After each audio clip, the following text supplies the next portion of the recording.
प्यार से कहना धन निरंकार जी। आज यहाँ मंडोरा के स्टेडियम में जहाँ सत्संग सभी कर रहे हैं और जगह का भी जैसे नाम है मंडोरा, तो ये मन की डोर हमने किसके हाथ दी है? क्या वाकई ही प्रभु परमात्मा को जानकर सब कुछ इसी दातार निराकार पे छोड़ दिया और ये मान लिया कि अब ये जीवन की डोर जैसे चलाए हम समर्पित हैं, हम हर हाल में शुक्राना भाव रखते हैं? या फिर अपने मन की डोर हमने अभी भी अपने ही मन को ही दी है, जो किसी पल चंचल मन, किसी पल शांत मन, किसी पल तो एक लॉजिक चाहिए, एक स्पष्टता चाहिए, और किसी पल किसी की बात चाहे असली हो नकली हो, ये बस बोली बात को ही मान लिया। ये मन तो हर पल अपने मुताबिक खुद को ही चला लेता है। तो ये फर्क ब्रह्म ज्ञानियों में क्या? ये अपने जीवन में भी हर पल वैसे ही स्थितियों को जीते हैं जैसे कोई अभी जो इस रोशनी से वाकिफ नहीं। तो ये फर्क यहीं आ जाता है कि पहले परमात्मा को जान के ये वाकई ही एक प्यार में, प्रेम में पढ़ के इस परमात्मा के फिर ही अपने जीवन को जब व्यतीत करते हैं और ब्रह्म ज्ञान द्वारा सोच ये रास्ता, ये पल पल में किस तरह एक स्वाभाविक रूप में ही एक अपने स्थिति के मुताबिक कैसे मानवीय गुणों को अपनाते हुए चलता ही जाता है भक्त। और भक्तों ने तो फिर हमेशा से एक अपने मन की डोर परमात्मा पे ही छोड़ी है, क्योंकि एक सहज अवस्था जो होती है, एक मन स्थिर जब होता है, वो तो दुनियावी चीज़ों से अगर लगन लग गई तो दुनियावी चीज़ों ने तो अपना रूप आकार समय के साथ बदलते रहना है। आज कोई दुनियावी चीज़ हमें सुख दे रही है, कल वही दुख का कारण बन जाती है। पर परमात्मा ही सिर्फ हर समय 24 घंटे, एक चाहे कोई भी समा रहा हो, एक आने वाला समय पीछे बीता अभी जो है, हर समय में एक रस ये परमात्मा। तो वाकई ही स्थिर होना है मन को, अगर एक आत्मा का कल्याण करना है तो ये परमात्मा को जान के इस पे विश्वास करके ही होगा। जैसे अनेकों बार हम वो उदाहरण भी सुनते हैं कि एक घोड़सवार है तो एक लगाम का जो एक बहुत ही मायने रखता है वो घोड़सवारी के लिए, वरना तो घोड़े पे अगर छूट जाए सवारी तो वो अपने मुताबिक कहीं भी ले जाता है। पर अगर सवारी ने लगाम का सही इस्तेमाल किया होता है तो जिस रास्ते जाना है घोड़े को वहीं नेविगेट किया जा सकता है, उसी रास्ते ले जाया जा सकता है। तो मन अपने आप में तो फिर एक बेकाबू घोड़े की तरह ही है, कहीं भी अपने मुताबिक जाए। तो भक्तों ने यही समझाया है कि जहाँ संसार में आए हैं, संसार का पूरा एक लाभ भी लेना है, चाहे वो घर परिवार कामकाज या किसी तरह का भी एक सांसारिक रूप में है, तो वो व्यवस्था है, उस व्यवस्था का लाभ पूरा लेना है। पर मन को वो सब करते हुए भी एक नियत को साफ रखते हुए इस परमात्मा में ही लगन रहना है। तो ये कुछ समय की बात या ये कुछ सिर्फ बोलने की बात नहीं है। परमात्मा तो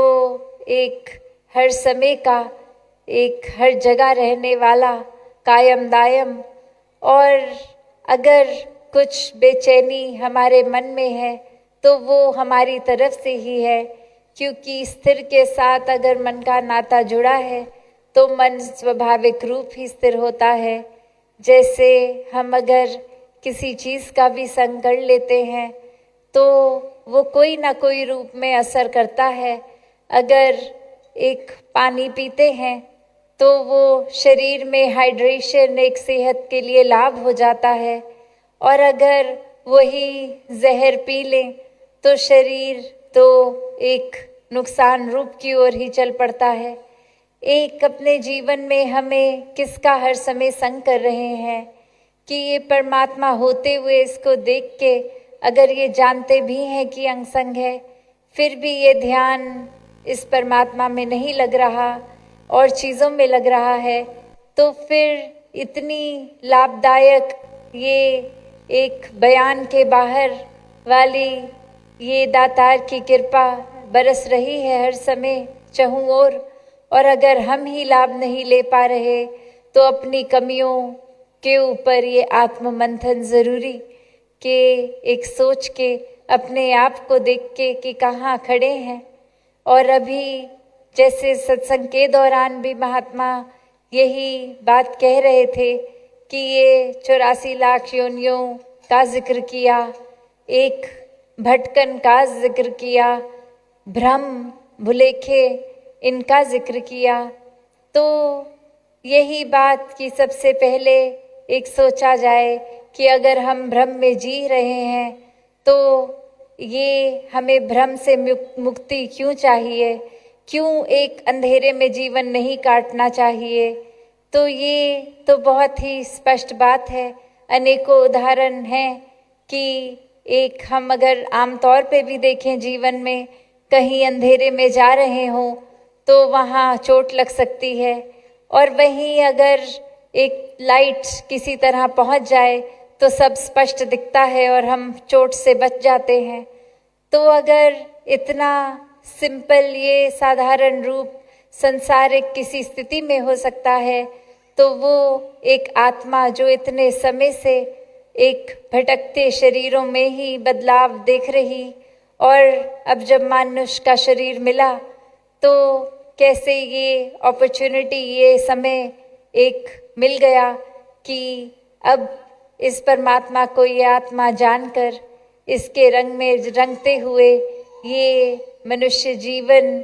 को जिए भी, और जीते जीते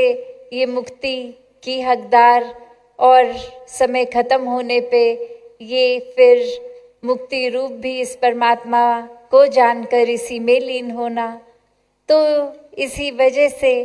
एक धर्म ग्रंथों को भी उठा लें तो मनुष्य के शरीर की बहुत ही महत्वता है, क्योंकि यही जीवन है, यही समय है। ये अब जो बोलते हैं कि अभी जो समय है वो कभी वापस नहीं आएगा, और उसी तरह ये भी समझाया जाता है कि श्वासों का तो भरोसा नहीं है, तो अब जो श्वास हाथ में है उस श्वास का हम क्या कर रहे हैं, क्या हम सदुपयोग कर रहे हैं या व्यर्थ गवा रहे हैं। कैसे एक जीवन को जीते हुए क्या एक मूल रूप इस पूरी ब्रह्मांड का, सृष्टि का ये परमात्मा, इसको जानकर इससे जुड़े हैं, या फिर एक वही अपने ही मुताबिक जीवन कि अब अगर हमारे घर परिवार समाज ये कुछ हो रहा है तो अभी इसमें व्यस्त हो गए। ऐसे तो हमारे दिन के पूरा एक बंधा हुआ समय है, तो कुछ ना कुछ तो लगा ही रहेगा। अभी सोने का समय है, अभी खाने का समय है। तो अगर इस तरह से ही अपने आप को छोड़ दे तो फिर ये माया रूप संसार तो कभी भी कोई काम खत्म नहीं होने वाले। फिर हम अपने आत्मा का जीते जी कल्याण कैसे करेंगे। तो बात वही, तभी सत्संग का भी महत्व कि इस परमात्मा को जानकर इस ब्रह्म ज्ञान द्वारा जब संतों का संग होता है तो फिर अगर थोड़ा सा भी संसार में एक इस रूप में लग जाते हैं, संसार के एक मटीरियलिस्टिक दुनिया में खो जाते हैं,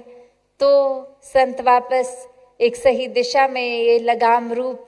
जब होता है तो फिर अपने आप ही इस परमात्मा की ओर वापस वो रास्ता, वो रुख हो जाता है। और ऐसे ही वो सेवा और सिमरन के भाव भी कि मन में परमात्मा 24 घंटे है, तो ये सिमरन है, वो भाव है। और शब्द रूप से भी फिर जब मौका लगे तो ये सिमरन होता है। और कैसे फिर ये मन का नाता इस परमात्मा से और गहरा, एक खुद के अंदर अहंकार के भाव छोड़कर ये कल्याण रूप का एक भाव जब आता है कि हमने अपनी आत्मा का कल्याण तो ब्रह्मज्ञान द्वारा कर लिया, तो अब यही आराम, यही एक पीड़ा रहित आत्माएं जो संसार में और हर एक तक पहुँचे, हर एक का जीवन का लक्ष्य ये कल्याण हो जाए, तो फिर संत हमेशा सेवा भाव रख के हर एक में परमात्मा देख के ये सेवा करते जाते हैं। फिर कोई ऊंचा नीचा, अमीर गरीब, अनपढ़ पढ़ा लिखा, रंग इत्यादि जो भी भेदभाव के इंसान ने स्वयं ही कारण बनाए हैं, उनसे खुद को पीछे कर लेता है और हर एक में एक ज्योत, एक रस परमात्मा। फिर कौन कहाँ पैदा हुआ है, कौन किस जाति का है, ये सब फर्क ही नहीं, क्योंकि अगर हम में परमात्मा जितना है वो समझ आ जाती है बात की, सामने वाले में भी उतना ही, और हर कोई पूजनीय बन जाता है। फिर हर एक के लिए कैसे मन हमेशा एक उस रूप में ही समर्पित रहता है कि कोई भी मनुष्य हो, कुछ भी अगर स्थिति एक सामाजिक भी आ रही है, रिस्पॉन्सिबिलिटी, उससे भी भक्त पीछे नहीं भागते और अपने जीवन में ऐसे ही भाव रखते हैं कि इस परमात्मा द्वारा अगर थोड़ा भी बल है, थोड़ी भी क्षमता है, तो परमात्मा ने दी है और इसका सदुपयोग किया जाए, अपने लिए और पूरे संसार के लिए उपयोगी रूप ही रहे, ये सेवा भाव मन में बैठ जाए। और ऐसे ही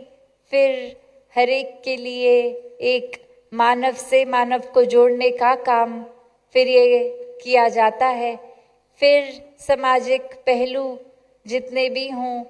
उस पे भी स्वयं ही ये सेवा भाव से मानुष चलता है कि अभी जो भी एक ज़रूरत है जिस समय की, कि कभी अगर जाते लगता है कि कहीं पे कुछ ज़्यादा कूड़ा कचरा, तो वो चेतनता भी होती है कि सड़क पे इस तरह नहीं फेंकना, जो निर्धारित जगह है उसी में फेंकना है। एक संसार इतना सुंदर परमात्मा ने बनाया, ये वनस्पति, तो वहाँ उस रूप में भी कि ये स्वच्छ जहाँ मन को रखना है, वहाँ अपने आसपास वाले पूरी जगह और संसार को और ज़्यादा एक साफ करते हुए, ये चाहे वृक्षारोपण हो, चाहे कोई और सामाजिक उद्देश्य से, फिर भाव तो सेवा का ही है, कार्य भी हित का ही होता है। तो इस तरह से भक्तों ने हमेशा जहाँ एक सामाजिक रूप में ये कल्याण तो करा ही है, पर उससे पहले हमेशा एक मन की, एक आत्मा की, एक अंदर की तरफ की स्थिति, जो एक आत्म मंथन की बात कि करके खुद अंदर से देखें कि किस तरह से एक खुद को और संवारा जाए, एक अपने मन को ये जर्नी विद इन ऐसे किया जाए कि यहाँ हम अपना भी संवार लें ये होते होते समय, और फिर वो रूप प्यार का चहूँ और बिखेरते भी चलें अपने कर्मों द्वारा। तो ये मन की अवस्था का महत्व, ये नियत, ये इंटेंशंस, तभी एक कहा जाता है कि अपनी सोच को हर समय सही जगह रखेंगे तो फिर वो प्रभाव हमारे स्वभाव, हमारे शब्दों में भी आता है। तो जिनके तो मनों में परमात्मा हर समय के लिए विराजित हैं, उनका तो हर सोच फिर इसी से शुरू होके इसी तक खत्म, एक संसार के कल्याण के ऊपर ही आधारित। और उसी तरह जिनका इस रूप में नहीं नाता परमात्मा से, फिर तो वो दूसरों को गिराने की बात पहले आएगी। अपना फायदा किस तरह हो जाए, वो फायदा किया जाए, दूसरे का चाहे नुकसान हो जाए, ऐसी सोच आएगी। तो ये एक भाव हर एक का कि जब हम कहते हैं कि सारा संसार ही अपना परिवार है, सब अपने हैं, तो वो भाव अपने पराये का खत्म हो जाता है। ये भाव कि अगर हम चाहते हैं कि हमारा भी एक कल्याण हो, तो उसके लिए सामने वाले का भी होना उतना ही ज़रूरी है। तभी एक साथ ये कोएग्जिस्ट करते हुए हर कोई एक बहुत ही साफ रूप में इस जीवन को जी सकता है। अपने जीवन के इस उद्देश्य को, इस आत्मा परमात्मा के मिलन के ये एकत्व रूप को हासिल करते हुए, आपसी दिलों में भी प्यार बनाते हुए, ये प्यार से एकत्व भी विस्थापित कर लेते हैं। तो आज भी बार बार यही आवाज़ हर एक संत ने दी कि ये जीत